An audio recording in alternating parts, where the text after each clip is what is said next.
So this system is like 30 years old, and I came here and I found the high limit tripped.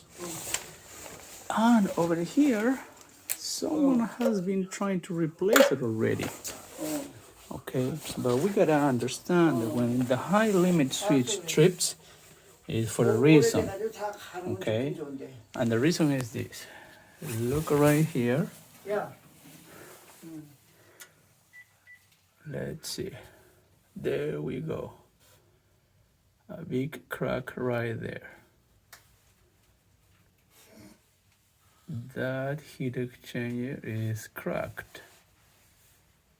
And what is happening is the flue gases are just escaping over there and tripping and probably trip it permanently.